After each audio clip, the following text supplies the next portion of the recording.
আসসালামু আলাইকুম সবাইকে, কেমন আছেন সবাই? তো আশা করি সবাই অনেক ভালো আছেন। আমি অনেক ভালো আছি। আজকের রেসিপিতে আমি রান্না করব গরুর মাংস। তো ফার্স্টে আমি মাংসগুলোকে ভালো করে ছোট ছোট করে পিস পিস করে নিলাম। এরপর মাংসগুলোকে আমি ভালো করে ধুয়ে পরিষ্কার পরিচ্ছন্ন করে নিচ্ছি। এরপর আমি মাংসগুলোর মধ্যে সব প্রকার মশলা দিয়ে মাখিয়ে নেব। তো ফার্স্টে আমি দিয়ে নিচ্ছি মাংসগুলোর মধ্যে পেঁয়াজ কুচি দেওয়ার পরে আমি হলুদ গুঁড়ো, মরিচ গুঁড়ো সব মশলা একসাথে দিয়ে মাখিয়ে নেব। এরপর মাংসগুলোর মধ্যে হলুদ গুঁড়ো, মরিচ গুঁড়ো, সজের গুঁড়ো, আদা রসুন বাটা, জিরা ফাঁকি, তেল সব কিছু দিয়ে মাংসগুলোকে ভালো করে মাখিয়ে নেব।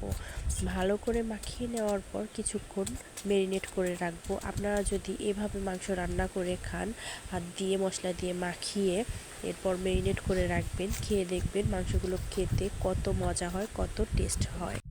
দেখুন আমি হাত দিয়ে ভালো করে মাখিয়ে নিচ্ছি, যদিও এভাবে মাখানোর পরে হাত অনেক জ্বালা পোড়া করে। এরপর আমি মাংসগুলোকে চুলার মধ্যে ভালো করে কষিয়ে নিচ্ছি। একটু লং টাইম ধরে মাংসগুলোকে কষিয়ে নেবেন যাতে অল্প পানিতে সেদ্ধ হয়ে যায় মাংস। তো আপনারা আমার মাংসের ফাইনাল লুক দেখবেন। এখন আমি কিছুক্ষণ পরে মাংসটা নামিয়ে নিব। এই তো আমার মাংসের ফাইনাল লুক। মাশাআল্লাহ, অনেক মজা হয়েছিল। মাংসটা একটু ঝাল ঝাল হয়েছিল, তারপরেও খারাপ হয়নি। ভালো থাকবেন সবাই।